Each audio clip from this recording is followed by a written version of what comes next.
Ranking theory का इस्तेमाल करके फाउंडेशन डेप्थ कैसे पता की जाती है, इस वीडियो में हम देखने वाले हैं।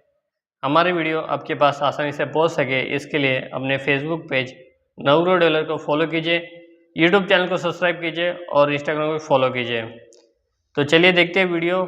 तो हमें गिवन क्या दिए गए हैं, एच है 3 मीटर्स यानी कि height of retaining soil, gamma है 18 kilo newton per cubic metre यानी कि unit weight of soil density into gravity, phi है 30 डिग्री यानी कि angle of internal fraction of soil, cohesion है C = 0 और फैक्टर ऑफ सेफ्टी है 1.5 जो कि है FS। तो चलिए शुरू करते हैं कैलकुलेशन। तो पहले हम जो एक्टिव प्रेशर कोएफिशिएंट है और पैसिव प्रेशर कोएफिशिएंट है वो पता करते हैं। तो फर्स्ट कंप्यूट कोएफिशिएंट,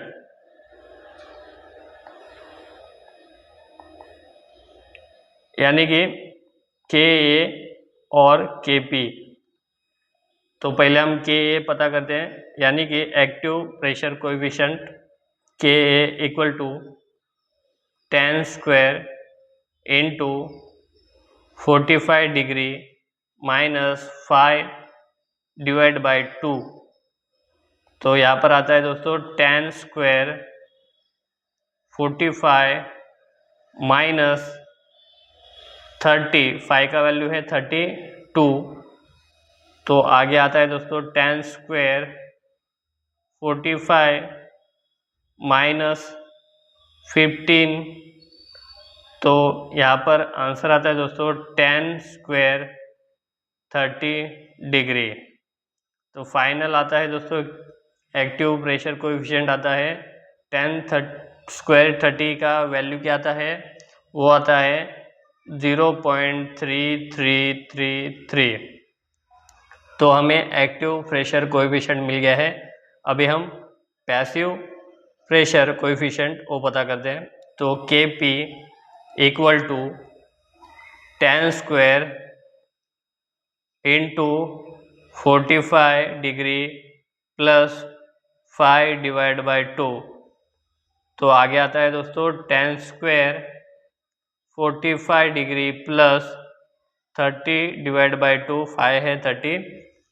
तो यहाँ पर आगे आता है दोस्तों 10 स्क्वायर 45 प्लस 15। तो आगे आता है 10 स्क्वायर 60 डिग्री। 10 स्क्वायर 60 का वैल्यू आता है, यानी कि पैसिव प्रेशर कोएफिशिएंट आता है 3.0।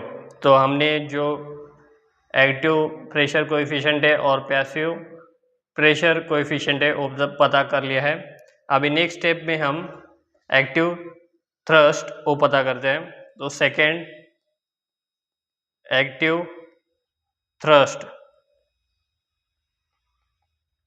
तो फॉर्मूला है P = 1 डिवाइड बाई 2 KA यानी कि active pressure coefficient gamma H square. तो ये फॉर्मूला है एक्टिव थ्रस्ट का। तो जो गिवन है वो ऐड कर लेते हैं। 1 डिवाइड बाई 2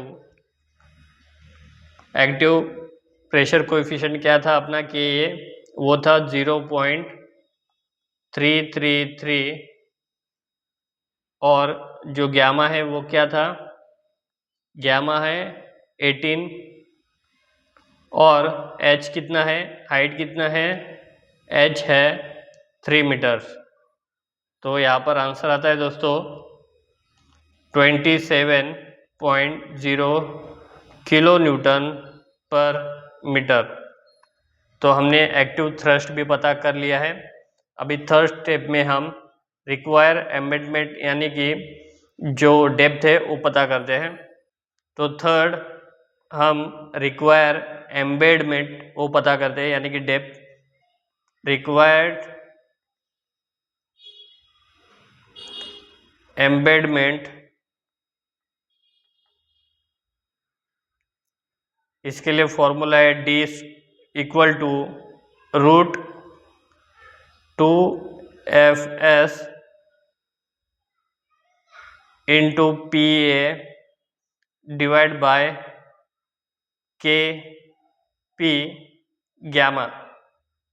तो यहाँ पर जो गिवन है वो ऐड कर लेते हैं। रूट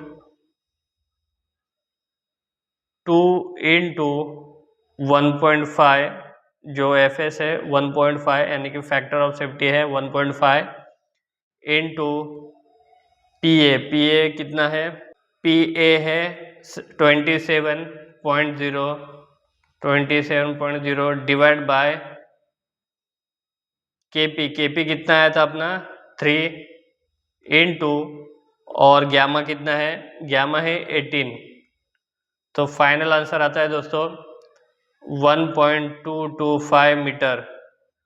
तो इतना हमें फाउंडेशन डेप्थ देना है, यानी कि फुटिंग बनाना है ग्राउंड लेवल के नीचे। तो ऐसे कैलकुलेट करके आप जो फाउंडेशन डेप्थ है वो पता कर सकते हो रैंकिंग थ्योरी का इस्तेमाल करके। यहाँ पर हमने क्या किया, पहले हमने एक्टिव प्रेशर कोएफिशिएंट है वो पता किया, फिर पैसिव प्रेशर कोएफिशिएंट है वो पता किया, फिर हमने एक्टिव थ्रस्ट वो पता किया, और फिर जो लास्ट हमारा जो फॉर्मूला है D equal to root 2 into Fs into PA divide by KP into gamma, वो उसमें हमें गिवन जो है वो ऐड किया और हमें पता चल गया है कि फाउंडेशन डेप्थ कितना देना है, 1.225 मीटर हमें फाउंडेशन डेप्थ देना है। तो ऐसे कैलकुलेट करके आप फाउंडेशन डेप्थ पता कर सकते हो। तो ऐसे ही कैलकुलेशन और कॉन्सेप्ट समझने के लिए, जानने के लिए अपने फेसबुक पेज नवग्रोह डेवलपर को फॉलो कीजिए, यूट्यूब चैनल को सब्सक्राइब कीजिए और इंस्टाग्राम को भी फॉलो कीजिए।